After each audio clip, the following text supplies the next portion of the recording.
Untuk registrasi IMEI, teman-teman dan Bapak Ibu sekalian, saya akan membagi menjadi 5 aspek agar mudah dapat dimengerti oleh Bapak Ibu sekalian. Karena kan Bapak Ibu adalah rekan kami di bandara ya. Kalau nanti ada penumpang yang bertanya, setidaknya pokok-pokok besarnya Bapak Ibu sudah ketahui dalam 5 aspek itu. Apa aja sih Mas Endar 5 aspek itu? Yang pertama adalah ketentuan umumnya, yang kedua adalah apa sih objeknya, yang ketiga apa sih syarat-syaratnya, yang keempat bagaimana perlakuan fiskalnya ataupun perlakuan perpajakannya. Yang kelima adalah bagaimana prosedurnya. Saya akan jelaskan IMEI dalam 5 aspek ini kepada Bapak Ibu sekalian.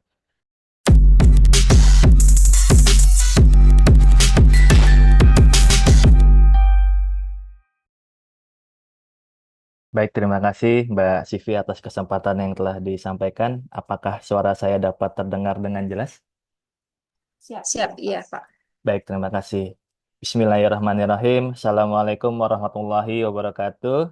Selamat pagi, salam sejahtera untuk kita semua. Yang terhormat Kepala Bidang Kibli Bapak Hanif Adnan Sunanto, yang saya hormati Bapak Ibu pejabat di lingkungan Direktorat Jenderal Bea dan Cukai, yang saya hormati Bapak narasumber yang sebelumnya Bapak Husni Fatah Prasetya, PBC Ahli Pertama, Kantor Bea Cukai Soekarno-Hatta, dan yang saya hormati Bapak Ibu perwakilan dari komunitas Bandara Soekarno-Hatta, stakeholder-stakeholder kita yang bahu-membahu bekerja sama memberikan pelayanan yang terbaik di Bandara Internasional Soekarno-Hatta, dan Bapak Ibu para hadirin peserta Pintar Kepabeanan yang saya banggakan. Merupakan suatu kebanggaan dan kebahagiaan bagi saya bisa hadir dan berbicara di sini di acara yang luar biasa ini, Pintar Kepabeanan, di waktu yang luar biasa pula, di bulan suci Ramadan, dan juga di hadapan orang-orang yang luar biasa. Siapa lagi kalau bukan Bapak Ibu hadirin sekalian. Tepuk tangan dulu dong untuk kita semua. Baik, Bapak Ibu sekalian, kata orang tak kenal maka tak sayang ya. Setidaknya masih lebih baik ya Bapak Ibu sekalian ketimbang baru kenal udah sayang-sayangan. Apalagi yang ngakunya sayang tapi tidak pernah juga diperjuangkan. Perkenalkan, nama saya Endar Darmindra, saya adalah salah satu pendiri dari Bravo Bea Cukai, salah satu kontak center yang ada di Kementerian Keuangan. Saat ini saya tergabung di kantor Bea Cukai Soekarno-Hatta sebagai tenaga penyuluh. Di samping sebagai tenaga penyuluh, saya juga kerap mengisi waktu saya dengan mengajar. Bisa lanjut, teman-teman operator, dengan mengajar baik terkait mengenai kepabeanan dan cukai maupun di luar kepabeanan dan cukai, baik di lingkungan kantor maupun di luar lingkungan kantor. Bisa lanjut, teman-teman operator. Dan tidak terhenti sampai di situ ya, Bapak Ibu sekalian, berbagai informasi yang saya lakukan juga saya tularkan ataupun saya teruskan di platform media sosial yang saya kelola. Bisa lanjut, teman-teman operator, di media sosial @bcpedia, sebuah akun media sosial yang berisikan infografis peraturan kepabeanan dan cukai yang sudah dirangkum sedemikian rupa agar dapat mudah dimengerti oleh semua pihak. Begitu juga dengan kesempatan kali ini, kurang lebih dalam waktu 20 menit ke depan, saya akan memaparkan kepada Bapak Ibu sekalian mengenai registrasi IMEI. Bisa lanjut, teman-teman operator. Ya, untuk registrasi IMEI, teman-teman dan Bapak Ibu sekalian, saya akan membagi menjadi 5 aspek agar mudah dapat dimengerti oleh Bapak Ibu sekalian. Karena kan Bapak Ibu adalah rekan kami di bandara ya. Kalau nanti ada penumpang yang bertanya, setidaknya pokok-pokok besarnya Bapak Ibu sudah ketahui dalam 5 aspek itu. Apa aja sih Mas Endar 5 aspek itu?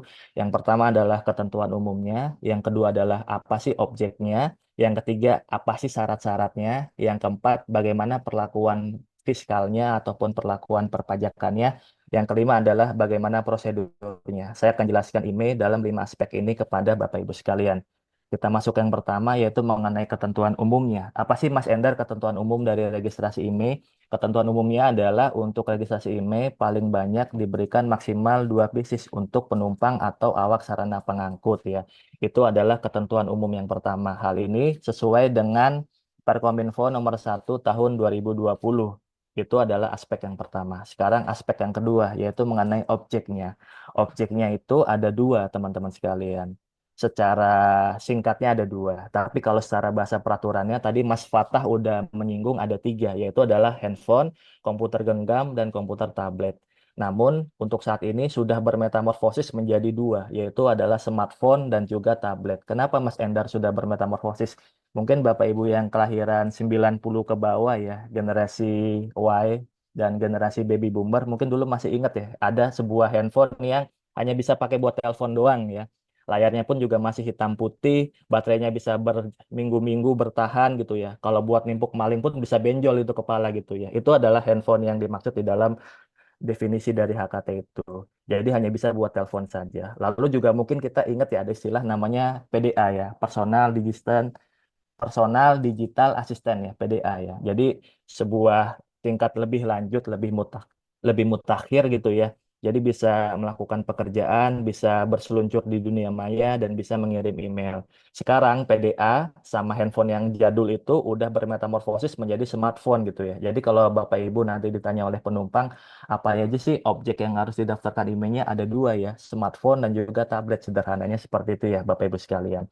Lalu Mas Endar, kalau ada yang nanya, gimana dengan smartwatch kami gitu kan? Smartwatch kami itu ada nomor IMEI-nya. Kalau secara peraturan Perkominfo tersebut itu tidak perlu didaftarkan IMEI-nya. Jadi kalau untuk mendapatkan sinyal untuk smartwatch-nya, itu cukup datang ke gerai ya, gerai provider telekomunikasi yang ada di Indonesia. Misalnya ke Telkomsel kah, atau ke Indosat kah, atau ke XL kah, dan lain semacamnya ya, seperti itu.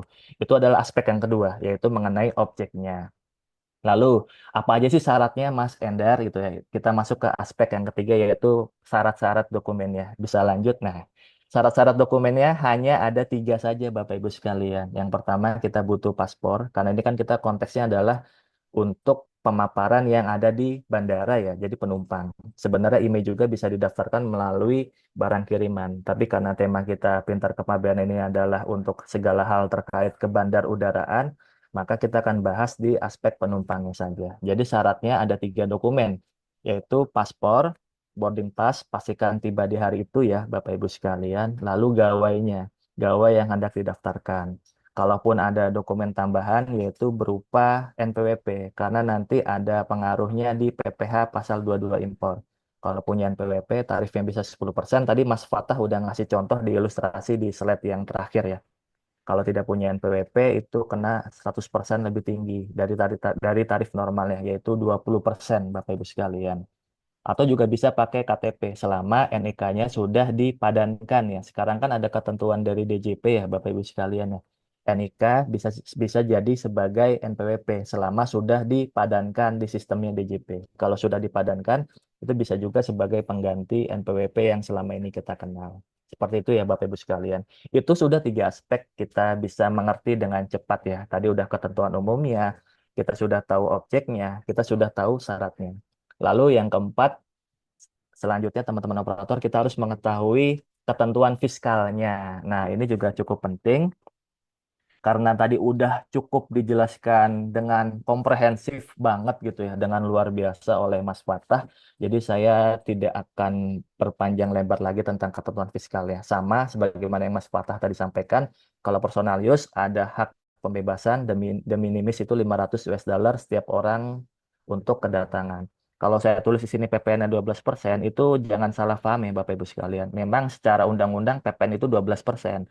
Tetapi nilai realnya, nilai yang dibayarkannya itu setara dengan 11%. Karena ada DPP berupa nilai lain, yaitu 11 per 12 dari nilai impor. Jadi kalau 12% dikali 11 per 12 dikali nilai impor, kan sama aja dengan 11% dikali nilai impor. Jadi sama aja. Jadi Bapak Ibu jangan bingung. Karena sebenarnya secara undang-undang tertulisnya harusnya 12%. Tapi faktanya yang dibayarkan setara dengan 11%. Seperti itu ya Bapak Ibu sekalian. Itu untuk ketentuan fiskal secara umum untuk barang penumpang.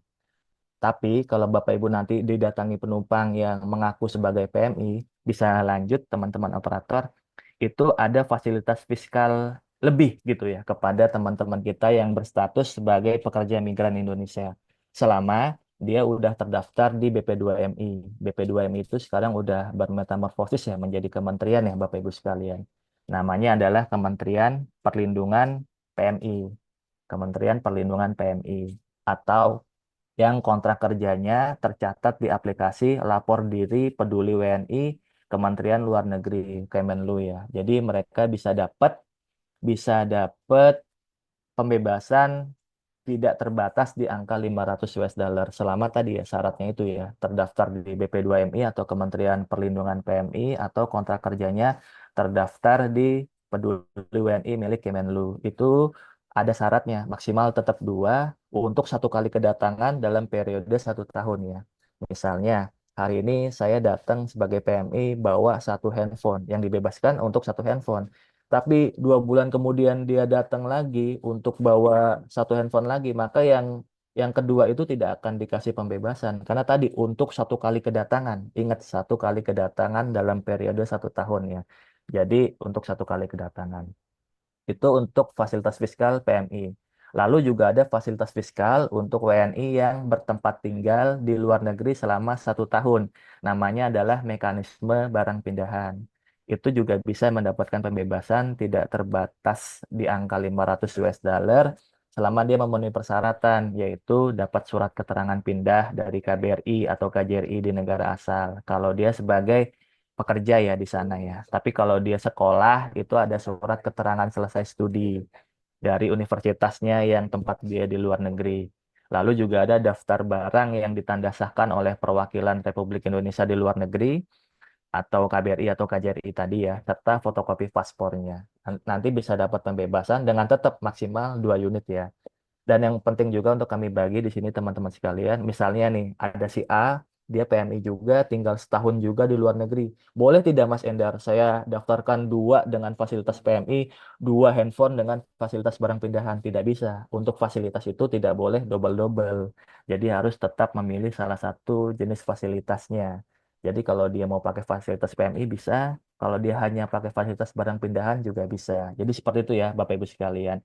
Itu udah aspek yang keempat mengenai ketentuan fiskalnya. Sekarang kita mengetahui aspek yang kelima, yaitu bagaimana sih prosedurnya Mas Endar kalau kita bawa handphone dari luar negeri atau bawa tablet dari luar negeri. Bisa lanjut teman-teman operator, slide selanjutnya.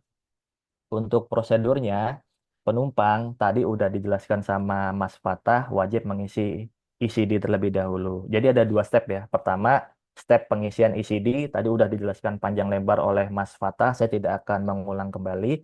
Yang penting pada kolom isian email, jangan lupa di swipe yes ya. Jangan lupa di swipe yes. Lanjut teman-teman operator, itu setelah mengisi ECD.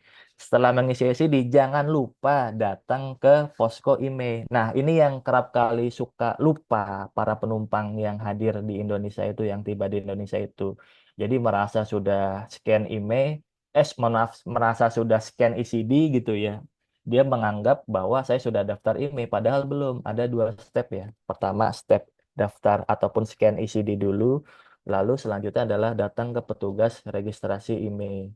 Jadi langsung aja datang, bawa paspornya tadi, bawa boarding passnya, sama bawa handphonenya. Nanti sama petugas akan dibuka handphonenya, dilihat kan kalau di handphone itu kan ada data nomor IMEI ya di pengaturan ya Bapak Ibu sekalian. Atau kalaupun tidak, dengan menekan bintang pagar 06 pagar, nanti kan keluar tuh data IMEI-nya. Kalau handphone-handphone seperti iPhone, Samsung, biasanya ada barcode-nya. Nanti tinggal ditembak saja. Tapi kalau handphone-handphone kayak Xiaomi gitu ya, itu biasanya tidak ada barcode-nya. Jadi harus diketik oleh petugas bea dan cukainya. Itu prosedurnya. Jadi jangan lupa datang ke posko IMEI ya sebelum keluar bandara. Nanti saya akan jelaskan pentingnya sebelum keluar bandara. Lanjut, Mas operator. Nanti setelah datang ke posko IMEI nanti akan dapat 2 output Bapak Ibu sekalian. Yang pertama adalah output hijau, barcode hijau. Yang kedua adalah output barcode merah. Kalau barcode hijau itu artinya tadi dia mendapatkan pembebasan karena nilainya di bawah 500 US dollar. Jadi silakan bisa lanjut ke tempat daerahnya masing-masing. Nanti emailnya bisa aktif paling cepat 2 kali 24 jam sesuai janji layanan dari Komdigi. Sekarang Komdigi ya. Tapi faktanya tidak sampai 2 hari pun udah bisa aktif sinyalnya. Lalu output yang kedua ada barcode merah. Nah, kalau barcode merah itu jangan panik dulu, bukan berarti pasti kena pajak, bukan. Bisa jadi karena handphonenya memang belum dikenal di Indonesia. Jadi belum masuk secara resmi di Indonesia. Jadi database Bea Cukai itu belum mengenali. Jadi ada 2 kemungkinan. Nanti bisa kena pajak ataupun bisa tetap bebas seperti itu ya teman-teman sekalian. Nah, kalau Bapak Ibu mendapatkan barcode merah ini, langsung bergeser ke posko penetapan pajak di sebelahnya, dari posko IMEI. Nanti akan dicek sama teman-teman petugas apakah nilainya di atas 500 atau tidak. Kalau di bawah 500 maka bebas. Tapi kalau di atas 500 akan dicek lagi, dia punya pemenuhan fasilitas PMI-nya terpenuhi atau tidak, pemenuhan fasilitas barang pindahannya terpenuhi atau tidak. Kalau terpenuhi, walaupun di atas 500, dia akan diberikan pembebasan. Atau nih, kalau Bapak Ibu misalnya buru-buru, Mas Endar, saya segera ditunggu connecting flight gitu kan ke Semarang misalnya. Saya nggak bisa lama-lama di sini nih. Jadi Bapak Ibu tidak usah khawatir. Bapak Ibu nanti bisa bilang ke penumpangnya, bisa daftar di kantor pelayanan bea cukai terdekat. Kalau tadi tujuannya Semarang, bisa ke kantor pelayanan Semarang atau bisa ke kantor pelayanan Tanjung Mas ya. Nanti bisa daftar di sana selama masih 5 hari. Di barcode merah itu ada ya Bapak Ibu ya, paling lambatnya tanggal berapa. Ini kan contohnya ada 22 Agustus 2024, paling lambatnya adalah 26 Agustus 2024. Jadi selama 5 hari itu masih bisa dapat hak yang 500 US dollar itu ya Bapak Ibu sekalian. Sama juga, misalnya kalau Bapak Ibu ingin pakai fasilitas PMI ataupun barang pindahan ya, nanti harus memenuhi ataupun mendapatkan barcode merah dulu dari petugas kita, biar nanti di kantor pelayanan terdekat bisa diproses pembebasan PMI-nya dan pembebasan barang pindahannya. Itu Bapak Ibu sekalian lima aspek ya. Tapi sebelum sebelum itu saya juga akan mengingatkan lagi, bisa lanjut kenapa tadi saya menekankan jangan keluar area bandara dulu. Karena kenapa? Di aturannya kalau kita sudah keluar area bandara atau area bea cukai, maka tidak dapat fasilitas pembebasan lagi. Jadi ini yang pengen kami minta tolong kepada teman-teman kalau memang ada perwakilan AFSEC di sini ya, ataupun mungkin teman-teman Hotban bisa membantu meneruskan ke teman-teman AFSEC gitu ya.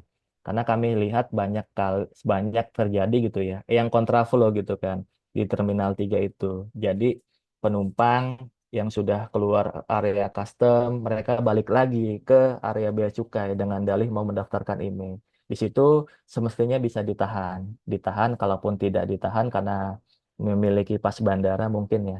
Mungkin bisa diinformasikan ke teman-teman bea cukai bahwa yang bersangkutan sudah datang dari luar gitu kan. Biar nanti bea cukai bisa tepat memberikan fasilitas pajaknya. Karena kalau sudah keluar itu sudah tidak bisa lagi mendapatkan fasilitas pembebasan bea masuk dan pajak dalam rangka impor. Jadi itu penting untuk mengetahui kalau kita itu harus daftar pada saat kedatangan. Jangan keluar dulu karena nanti fasilitas pembebasannya hilang. Lalu bagaimana Mas Endar kalau saya sudah keluar, saya udah lupa misalnya tidak daftar di saat kedatangan, tidak usah khawatir. Bapak Ibu masih bisa daftar ke kantor pelayanan bea cukai terdekat dalam jangka waktu maksimal 60 hari sejak tanggal kedatangan, namun mengisi formulir di website Bea Cukai, beacukai.co.id, garis miring register strip email.html, nanti isikan data-datanya, nanti akan dapat barcode. Nanti barcode yang tersebut dibawa ke kantor pelayanan bea cukai terdekat. Bisa lanjut teman-teman operator. Sama kantor pelayanan terdekat akan dicek sama apakah dia memenuhi persyaratan 60 hari atau tidak. Takutnya udah lebih dari 60 hari. Namun tadi karena sudah keluar kawasan bandara dan juga belum mendapatkan barcode merah sebelumnya, maka tidak mendapatkan fasilitas pembebasan bea masuk dan pajak dalam rangka impor. Jadi itu Bapak Ibu sekalian, 5 aspek yang saya ingin bagi kepada Bapak Ibu sekalian mengenai IMEI. Tadi kita udah ketahui ketentuan umumnya, kita sudah tahu objeknya, kita sudah tahu syarat-syaratnya, kita sudah tahu ketentuan fiskalnya, dan kita sudah tahu bagaimana prosedurnya. Maka itulah secara garis besar pemaparan mengenai IMEI. Selanjutnya ada pesan titipan mengenai pemaparan penipuan mengatasnamakan bea dan cukai. Bisa lanjut teman-teman operator. Ini penting juga untuk kami share kepada Bapak Ibu sekalian, stakeholder kami, rekan-rekan kami, rekan-rekan sejawat kami di Bandara Internasional Soekarno-Hatta ini karena banyak penipuan yang mengatasnamakan bea dan cukai. Jadi mencatut nama bea cukai dalam melaksanakan aksinya dengan tujuan untuk memperkaya diri dan sekelompok penipu tersebut. Bisa lanjut. Kenapa sih harus mencatut nama bea cukai? Karena mungkin namanya sedikit menjual ya Bapak Ibu sekalian ya. karena nama bea cukai itu identik dengan aparat penegak hukum, jadinya masih identik dengan mengintimidasi, memeras, memenjarakan, mengancam. Karena nanti salah satu tekniknya mereka itu, Bapak Ibu sekalian, ada teknik ancaman, intimidasi, menakut-nakuti gitu ya, agar korbannya nurut dan mau mengirimkan sejumlah uang kepada sekelompok penipu tersebut. Seperti itu. Dan untuk penipuan ini saya akan bagi juga menjadi 4 aspek ya. Tadi aspek ketentuan umum sudah kita lakukan. Lalu juga kita akan jelaskan modus-modusnya. Lalu kita juga akan jelaskan mengenai ciri-cirinya dan bagaimana treatment kita kalau kita sudah membayar, ada 4. Sekarang kita masuk ke aspek yang kedua, yaitu aspek modus-modusnya. Ini yang kerap terjadi ada modus romansa palsu, all shop bodong, diplomatik, money laundry, dan lelang palsu ya. Nanti sama, ketika korbannya terjerat, nanti akan ada orang ataupun pihak yang mengaku-ngaku bea cukai, mengintimidasi, memeras, mengancam, menakut-nakuti, nanti korbannya diminta untuk mentransfer sejumlah uang ke rekening pribadi si penipu itu. Kalau yang terjadi di bandara, kerap terjadi adalah modus romansa palsu yang dilanjutkan dengan money laundry. Jadi mendekati korbannya sampai korbannya jatuh hati, nanti dia dijanjikan akan disusuli ke Indonesia. Jadi si penipu itu ngakunya dari luar negeri, akan disusuli ke Indonesia untuk menemui pujaan hatinya sambil membawa uang yang banyak, perhiasan yang banyak, emas yang banyak gitu ya. Nanti dia akan ngabarin nih ketika sudah tiba di Indonesia kepada si korbannya. Halo, saya ini ditahan sama bea cukai karena saya didakwa membawa sejumlah uang gitu kan. Saya ditahan oleh bea cukai karena saya didakwa membawa sejumlah uang. Padahal tadi kan penjelasannya Mas Fatah, kalau ada ketidakpemberitahuan uang ataupun salah memberitahuan uang, kan yang didenda adalah uangnya, bukan barangnya. Maksudnya yang didenda ataupun yang diincar adalah aspek barangnya, bukan orangnya. Kalau bea cukai kan tidak bisa menahan orang. Yang bisa menahan orang itu adalah dari sisi imigrasi ya, apakah dia legal atau tidak legal masuk ke Indonesia. Imigrasi di orangnya, bea cukai di barangnya, karantina di media pembawanya. Kan seperti itu ya konsepnya teman-teman. Nah, ini yang kerap terjadi, banyak terjadi di Bandara Internasional Soekarno-Hatta. Jadi ada yang mengaku datang ke Indonesia lalu dibilang ditahan oleh bea cukai ataupun aparat bandara gitu ya. Nanti diminta sejumlah uang untuk menebus karena dengan dalih mengurus sertifikat money laundry gitu kan. Karena didakwa membawa uang secara ilegal. Bisa lanjut, Mas Operator. Ini penjabaran dari contoh modusnya yang tentang pembawaan uang. Jadi si penipu mengaku ditahan oleh bea cukai karena membawa sejumlah uang yang cukup banyak dan meminta korban yang ada di Indonesia itu untuk mengurus sertifikat money laundry ke bea cukai. Padahal tidak ada itu namanya pelayanan pengurusan sertifikat money laundry di bea cukai, itu nggak ada. Nggak ada. Itu cuma akal-akalan si penipu aja. Jadi diminta untuk mentransfer sejumlah uang agar si pujaan hatinya itu bisa dibebaskan oleh bea cukai ataupun imigrasi. Padahal faktanya mereka tidak ada datang ke Indonesia. Itu contohnya money laundry. Lalu juga ada contoh lain, modus lain, yaitu adalah modus ECD palsu. Bisa lanjut teman-teman operator. Tadi Mas Fatah udah menekankan berulang-ulang ya bahwa pengisian ECD itu adanya di ecd.beacukai.go.id. Nanti kalau ada penumpang yang datang ke Bapak Ibu, dia mengisi ECD di laman yang selain ini, lalu diperas, biasanya itu per ECD itu 500.000 atau 750.000 gitu ya. Diperas sejumlah uang, itu bisa dipastikan adalah penipuan. Karena pengisian ECD itu gratis tanpa biaya sama sekali dan yang resmi hanya ada di ecd.beacukai.go.id. Atau modus lainnya yaitu adalah modus jasa unlock email ilegal. Bisa lanjut teman-teman operator. Untuk pendaftaran email tadi kan sudah sempat saya paparkan di depan ya. Itu didaftarkan saat kedatangan atau di kantor pelayanan bea cukai terdekat. Kalaupun ada tagihan, tadi Mas Fatah juga udah bilang pembayarannya dengan menggunakan billing resmi DJBC. Jadi tidak akan meminta transfer ke nomor pribadi, nomor rekening pribadi. Jadi tidak benar kalau memang nanti ada yang menawarkan jasa unlock email ilegal ya, email ilegal. Jadi untuk pendaftaran email yang didaftarkan melalui bea cukai itu untuk barang penumpang dan juga barang kiriman. Jadi jangan sampai tertipu ya Bapak Ibu sekalian. Itu aspek yang kedua. Kita udah menjelaskan mengenai modus-modusnya. Selanjutnya yang penting juga untuk kita ketahui adalah aspek yang ketiga, yaitu apa saja sih ciri-ciri penipuan tadi. Karena dia tujuannya untuk memperkaya diri ataupun sekelompok penipu tersebut, pasti diminta transfer ke rekening pribadi. Apa sih Mas Endar maksudnya rekening pribadi itu? Rekening yang muncul nama orang. Misalnya ditransfer ke si Fulan di Bank BRI. Itu pasti adalah rekening pribadi, teman-teman. Memang yang benar rekening negara bagaimana? Kalau kita bayar billing, teman-teman, itu yang muncul nama kita sendiri. Kayak kita beli tiket kereta api ataupun tiket pesawat ya Bapak Ibu sekalian. Kalau kita bayar di mobile banking pasti akan muncul nama Endar Darminda, kereta api misalnya Gumarang, relasi Pasar Senen apa gitu kan. Nomor seatnya 12E misalnya. Itu kan jelas ada data-data kita yang muncul. Kalau yang muncul data orang lain itu namanya adalah rekening pribadi. Jadi kalau diminta transfer ke rekening pribadi, stop, jangan lakukan ya. Jangan lakukan transfer ke rekening pribadi. Lalu ciri yang kedua, biasanya disertai dengan ancaman. Nah, itu biasanya yang berperan adalah si bea cukai gadungan itu, si bea cukai palsu itu, si orang-orang yang ngaku-ngaku bea cukai. Jadi mengancam, mengintimidasi biar korbannya takut dan patuh. Lalu ciri yang ketiga adalah biasanya menggunakan ataupun menawarkan harga yang cukup fantastis gitu yang menggiurkan. Tadi mungkin di tampilan film awal ada ECD misalnya, ada handphone iPhone gitu kan, iPhone 15 gitu kan, tapi ditawarkan harganya 2 juta, itu kan tidak masuk akal ya. Sekarang aja masih di angka belasan juta seperti itu. Itu biasanya ciri yang ketiga. Lalu yang keempat, cirinya adalah kerap menggunakan nomor pribadi. Karena kalau bea cukai menelpon itu pasti dari 1.500 225. Lalu yang tidak kalah pentingnya, ciri yang selanjutnya adalah biasanya diminta buru-buru transfer. Karena kalau diburu-buru itu kan kita tidak rasional lagi ya. Kita tidak jernih lagi berpikir.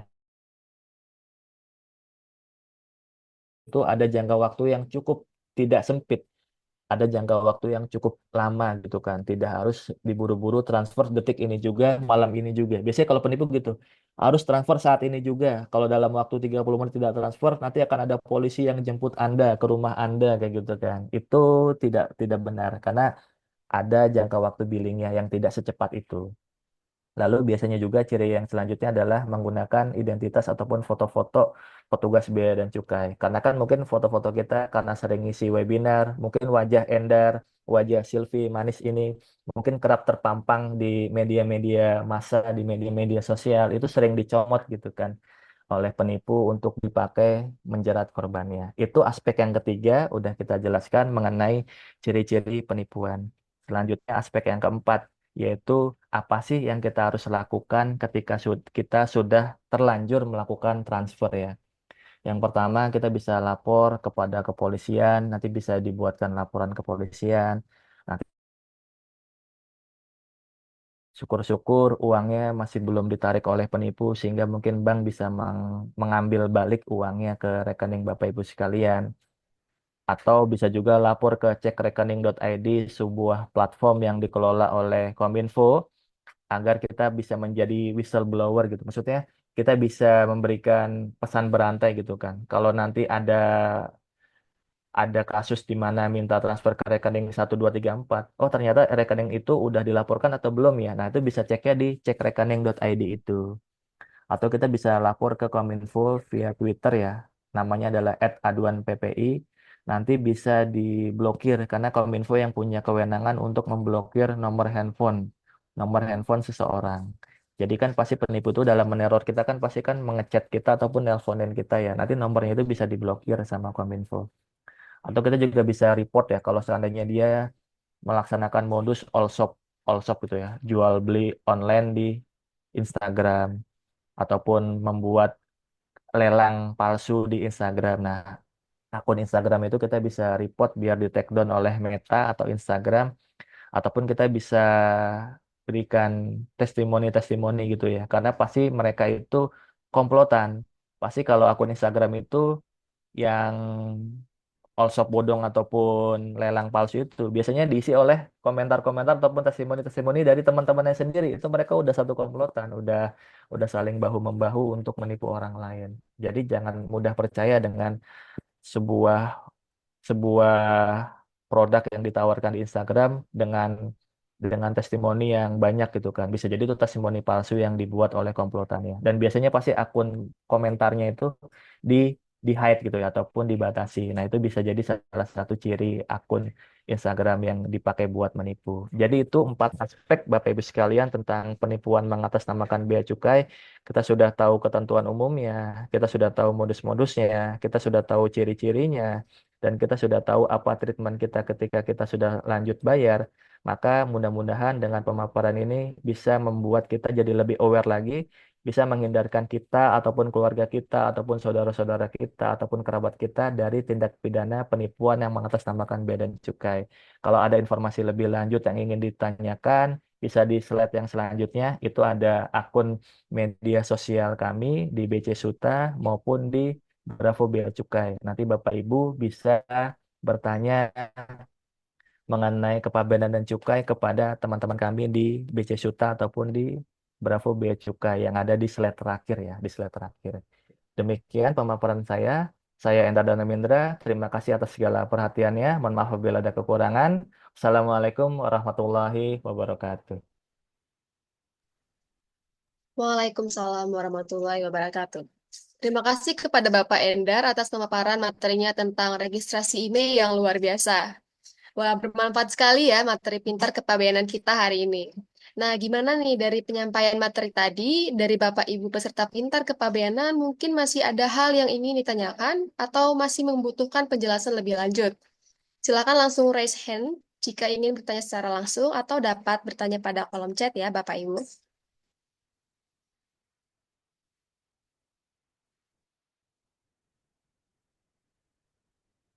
Pak.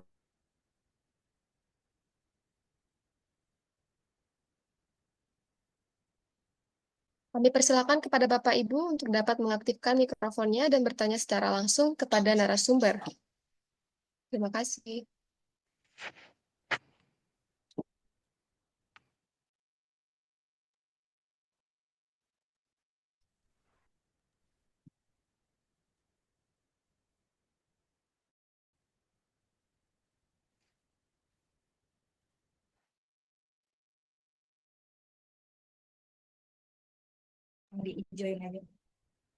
Baik, yang di kolom chat ya. Pertanyaan pertama ditanyakan oleh VJ Dike. Ada dua pertanyaan. Yang pertama, untuk mengetahui apa saja barang-barang yang dilarang atau dibatasi pemasukannya, berikut dengan jumlah maksimal yang dapat dibawa masuk selain daripada yang dijelaskan pada materi tadi, dapat dilihat di mana ya lengkapnya. Pertanyaan kedua, bagaimana cara mengetahui atau mengkategorikan bahwa barang yang dibawa oleh penumpang merupakan personal use atau non-personal use, terutama untuk barang-barang yang termasuk dalam kelompok sisa perbekalan, seperti pakaian, alas kaki, obat-obatan, dan lain-lain. Dan apakah semua diatur jumlahnya? Baik, terima kasih pertanyaannya Pak VJ Dike. Untuk pertanyaannya mungkin akan dijawab oleh Pak Fatah ya, karena terkait dengan barang penumpang. Kepada Pak Fatah, kami persilakan.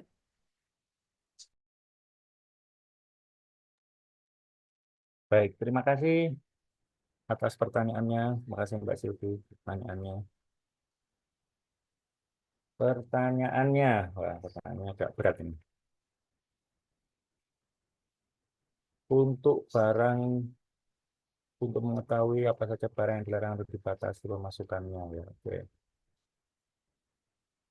Secara umum, untuk melihat barang yang dibatasi atau yang dilarang tadi itu, kita melihatnya dari aturannya ada di laman INSW. Nanti kita bisa, setiap orang bisa mengakses nanti di insw.go.id. Nah, di situ nanti ada menu INTR. Nanti di situ akan kelihatan sebenarnya dari seluruh komoditas barang yang di dunia ini, gitu ya, seluruh komoditas barang di dunia ini itu sebenarnya ada namanya HS code-nya atau Harmonized System Code-nya. Misalkan orang membawa, ada seorang penumpang dia membawa alas alas kaki, apa ya, tas lah, misalkan tas wanita, merek Hermes misalkan gitu.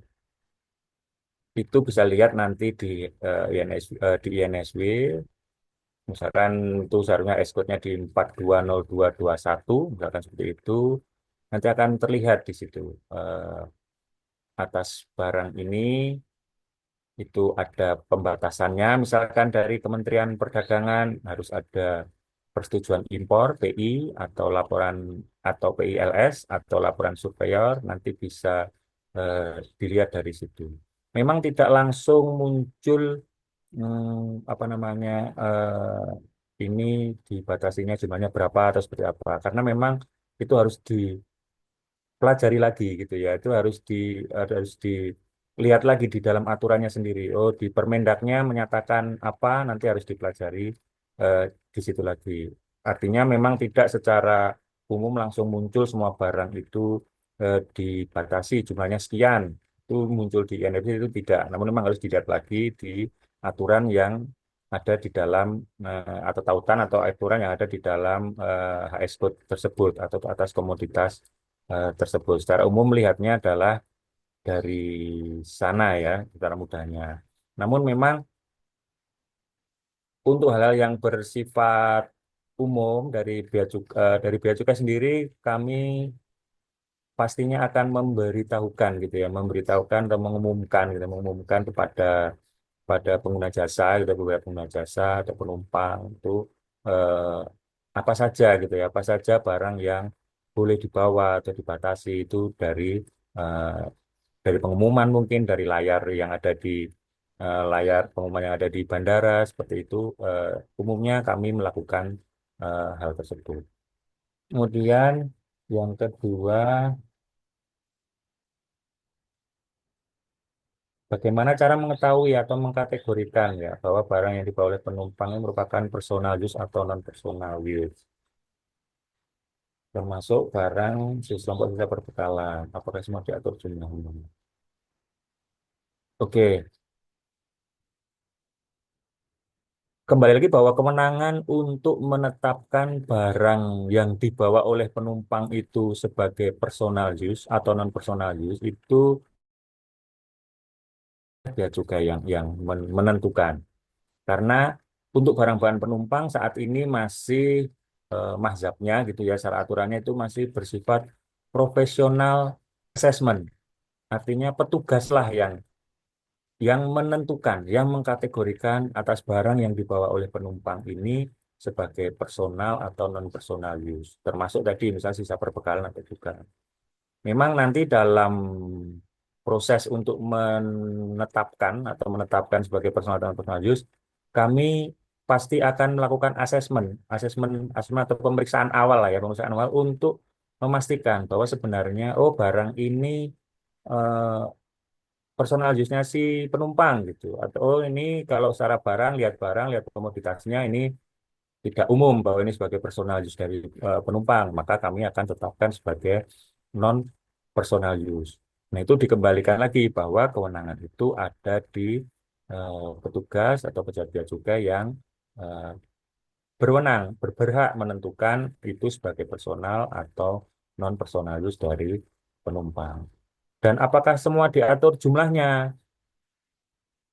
Tergantung komoditasnya, tergantung barangnya. Seperti tadi yang saya sampaikan di materi tadi, begitu orang datang membawa kosmetik misalkan, membawa kosmetik jumlahnya melebihi dari ketentuan yang diatur oleh BPOM tadi sebagai personalis tadi, maka atas kelebihannya gitu ya, atas kelebihannya itu akan ditindak atau akan ditegah oleh bea cukai. Nanti akan dibuatkan surat bukti penindakan atas barang yang kelebihan tadi. Kemudian atas barang yang apa namanya yang tidak ditahan atau tidak ditegak, kita lihat lagi nilainya berapa. Kalau nilainya ternyata masih di atas pembebasannya, di atas 500 US dollar, nanti akan dikenakan pajaknya, BMPDR-nya akan dihitung pajaknya juga. Artinya mungkin boleh dibilang akan terkena dua kali ya, barangnya sebagian barangnya akan ditegah atau ditahan oleh bea cukai, kemudian atas barangnya sendiri yang boleh dibawa masuk ke Indonesia itu kalau nilainya masih melebihi dari de minimusnya atau 500 US dollar tadi masih akan dikenakan eh, ya masuk dan pajak dalam rangka impornya seperti itu.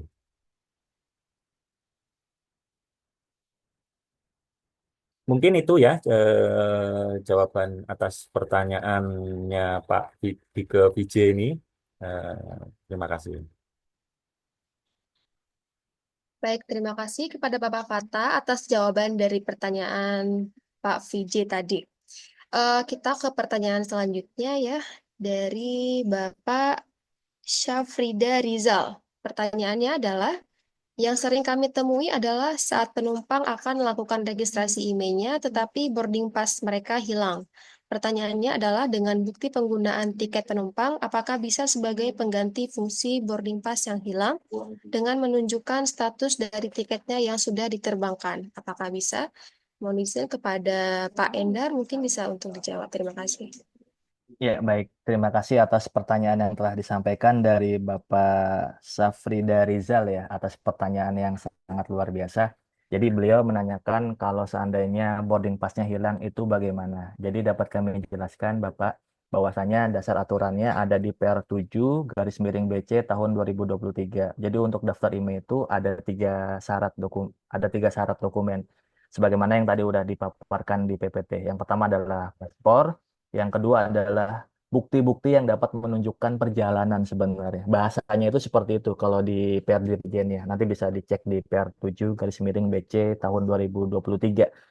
Makanya kerap diartikan oleh kami, oleh teman-teman, oleh semua pihak itu adalah gampangnya adalah boarding pass. Karena pasti boarding pass itu orangnya terbang kan, ikut di dalam pesawat itu. Tetapi kalau kondisinya boarding passnya hilang, silakan coba apakah memungkinkan untuk dilakukan reissue dari maskapainya. Kalaupun tidak, ya pakai tiketnya pun tidak masalah. Karena kan udah terlihat bapaknya ada di depan kita. Paspornya udah dicap juga sama imigrasi, berarti kan sudah tiba di Indonesia. Jadi bisa Pak, kalaupun memang boarding passnya hilang, bisa menggunakan tiketnya. Jadi bahasa peraturan itu sebenarnya adalah bukti yang dapat menunjukkan perjalanan. Jadi ada tiga.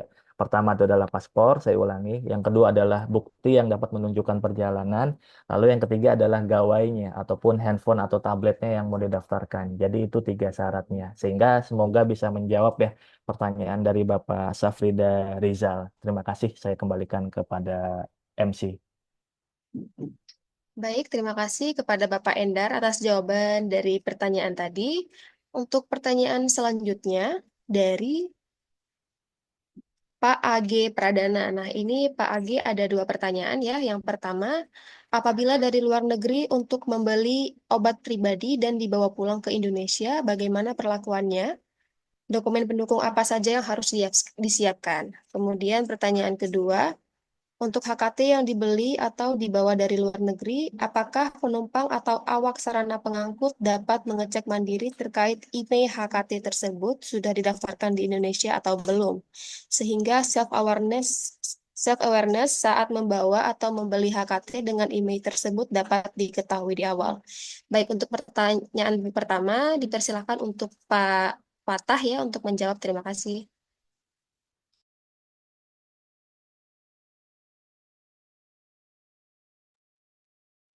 Baik, terima kasih Mbak Silvi. Saya akan coba menjawab. Untuk obat, untuk barang berupa obat yang perlu disiapkan nanti, kalau memang ini untuk pertama dia harus barang ini atau obat ini itu harus digunakan pribadi oleh si yang membawa tadi atau penumpangnya tadi. Di penumpang tadi mungkin sedang ada pengobatan di luar negeri, kemudian di sana diberikan resep berikut obatnya oleh dokter di luar negeri sana. Setelah 90 hari misalkan seperti itu ya. Nah, itu nanti pasti dari dokter di sana akan memberikan resepnya, kemudian mungkin nanti juga beli obatnya mungkin di sana. Nah, atas barang berupa obat yang seperti tadi yang dibawa oleh penumpang tadi, itu masih bisa dikecualikan dari aturan per BPOM 28. Yang tadi misalkan dibatasi hanya 30 apa namanya 30 pieces gitu ya, 30 pieces misalkan kapsul 30 pieces, terus kemudian tablet 30 pieces misalkan seperti itu masih bisa dikecualikan kalau kalau si penumpang ini atau si pasien ini itu ada resep dokternya, obatnya juga sudah dibawa, kemudian nanti pada saat kedatangan itu harus mengisi dokumen SAS Scheme ya, SAS Scheme namanya, SAS Scheme. Nanti dari petugas di bandara atau di bea cukai gitu biasanya juga sudah menyiapkan lembar formnya yang harus diisi oleh penumpang itu sendiri. Ataupun kalau memang mau mengisi sebelum kedatangan pun juga bisa, karena ini aturan dari BPOM, maka nanti bisa mengunduh atau googling atau searching gitu ya, SAS Scheme. Dokumennya namanya SAS Scheme. Nah, di situ nanti akan ada detail nama nama nama penumpangnya siapa, nomor paspornya berapa, obat sediaan yang dibawa itu apa saja. Kemudian nanti nah pada saat itu sudah diisi semua, pada saat kedatangan, pada saat nanti eh, bisa ditunjukkan atas eh, sediaan obat tersebut mengisi yang di SAS Scheme tadi itu. Seperti itu kalau untuk obat-obatan untuk keperluan pribadi yang digunakan oleh si pasien tersebut. Intinya cuma kuncinya harus ada resep. Kuncinya harus ada resep dari dokter yang di luar negeri ya, resep dari dokter yang ada di luar negeri. Bukan resep dokter yang ada di Indonesia, namanya resep dokter yang ada di luar negeri sana untuk pembawaan obat tadi. Seperti itu. Iya, baik. Berarti saya melanjutkan melanjutkan pertanyaan dari Bapak atau Ibu AG Pradana tadi ya, yang menyatakan bahwa bagaimana eh, kita bisa mengetahui apakah HKT yang kita beli di luar negeri itu sudah terdaftar IMEI-nya atau belum gitu ya. Bagaimana kita bisa mengetahui? Jadi Bapak Pradana dapat kami sampaikan bahwasanya IMEI itu secara konsep dulu. Saya izin jelaskan secara konsep dulu ya. Ada dua mekanisme pendaftaran. Kalau dia diimpor oleh badan usaha, nanti badan usaha itu mendaftarkannya ke Kemenperin. Nanti ceknya di website Kemenperin. Tapi kalau melalui bea cukai, ada website pengecekan IMEI yang didaftarkan melalui bea cukai. Jadi kalau dari konteksnya cerita Pak Agi Pradana itu beli di luar negeri, berarti kan belum masuk ataupun belum diimpor oleh badan usaha yang ada di Indonesia ya. Maka pasti tidak bisa dilakukan pengecekan di website. Pengecekannya dilakukan di websitenya Bea dan Cukai untuk mengecek apakah IMEI-nya tersebut udah pernah didaftarkan di Bea Cukai atau belum. Nanti lamannya dibantu oleh teman-teman operator ada di kolom chat ya, yaitu di www.beacukai.go.id garis miring cek email, cek strip email seperti itu ya. Nanti Bapak AG Pradana bisa cek di situ nomor emailnya apakah sudah pernah didaftarkan atau belum. Kalau belum, berarti saat pulang nanti ketika tiba di bandara, sebagaimana yang kita jelasin prosedurnya tadi ya. Setelah ngisi isi di lalu lanjut ke posko pendaftaran email ya, Pak Pradana ya. Semoga bisa menjawab ya. Terima kasih. Siap, terima kasih kepada Bapak Fata dan Pak Endar atas jawaban dari pertanyaan tadi. Kita ke pertanyaan terakhir ya, Bapak Ibu. Pertanyaannya adalah, apakah produk makanan termasuk cukai? Apakah produk makanan termasuk cukai? Jika iya, apa saja kategori makanan tersebut dan berapa batas? Lalu apakah ada pengenaan bea? Untuk pertanyaan tersebut mungkin bisa dijawab oleh Pak Fata. Izin Pak, terima kasih.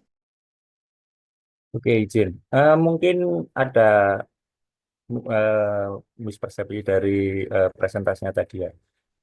Jadi yang dimaksud di sini adalah produk olahan makanan kecuali eh, minuman yang tadi, kecuali minuman mengandung etil alkohol tadi. Karena kalau minuman mengandung etil alkohol kan sebenarnya juga bagian dari produk olahan makanan kan sebenarnya seperti itu ya. Misalkan tadi kalau apa ya,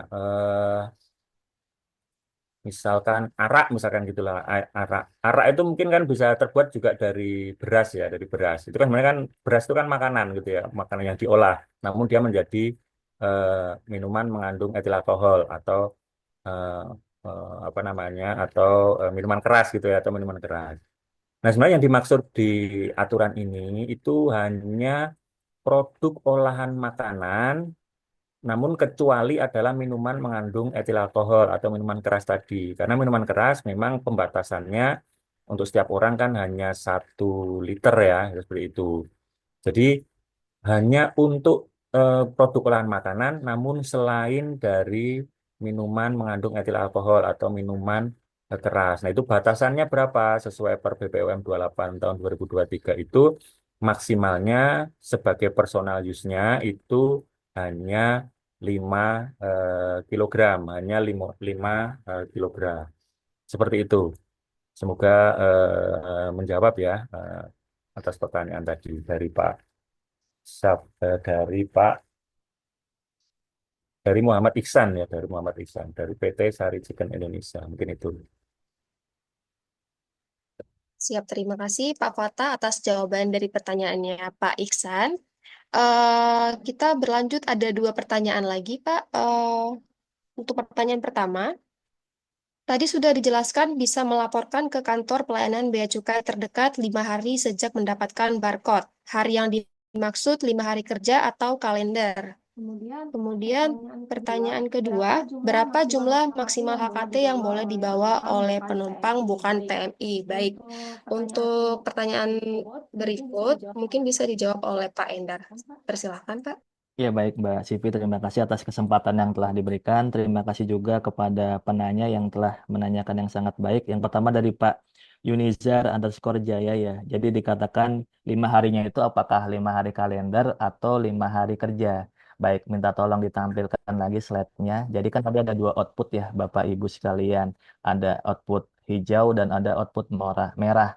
Nah, output merah itu bisa dilihat terbitnya tanggal 22 Agustus tapi batas waktu 5 harinya adalah 26 Agustus. Kalau kita lihat 22, 23, 24, 25, 26. Berarti sejak hari kalender yang dipakai adalah 5 hari sejak hari kalender. 5 hari kalender sejak tanggal kedatangan penumpang yang mendapatkan output barcode merah. Jadi 22, 23, 24, 25, 26. 5 hari kalender. 5 hari kalender sejak yang bersangkutan dapat barcode merah. Jadi masih bisa datang ke kantor pelayanan bea cukai terdekat dengan tetap mendapatkan fasilitas 500 US dollar. Nanti clue-nya biar tidak bingung Bapak Yunizar, nanti bisa lihat di barcode merahnya. Pasti kan akan dikasih kok sama petugas bea cukai. Biasanya difotokan. Nanti silakan difoto, disimpan di galerinya. Nanti nanti bisa dilihat itu, bisa di zoom ya, yang barcode merahnya teman-teman operator ya. Silakan ke petugas atau ke kantor bea cukai terdekat gitu ya. Paling lambat tanggal 26 Agustus 2024. Nah, di situ nanti ada batas waktu akhirnya Pak Yunizar yang Bapak harus atensi. Jadi kalau bisa jangan lebih dari tanggal itu. Kalau lebih tetap bisa daftar, tapi fasilitas pembebasannya nanti hilang. Seperti itu ya Pak Yunizar ya. Semoga bisa menjawab. Lalu untuk pertanyaan yang kedua dari Bapak Adrianto dikatakan bahwasanya berapa sih jumlah maksimal HKT untuk non PMI? Jadi mau PMI ataupun bukan atau penumpang biasa itu tetap maksimal yang bisa dibawa adalah dua unit dari smartphone ataupun tablet ya. Jadi bukan handphonenya dua, tabletnya dua, tidak. Pokoknya kombinasi dari itu jumlah maksimalnya dua pieces per orang, yaitu misalnya satu handphone dan satu tablet boleh, atau mau dua tablet sekaligus yang memerlukan sinyal ya, karena kan sekarang ada juga tablet yang WiFi only ya, itu juga boleh, atau mau dua smartphone sekaligus itu juga boleh. Itu ya, jadi maksimalnya dua. Dan biar tidak salah paham, saya ulangi, bukan handphone dua, bukan tablet dua, bukan. Jadinya kan empat, bukan. Tapi total dari keduanya itu, kombinasi dari keduanya itu maksimal dua. Seperti itu ya Pak Adrianto, semoga bisa menjawab. Terima kasih.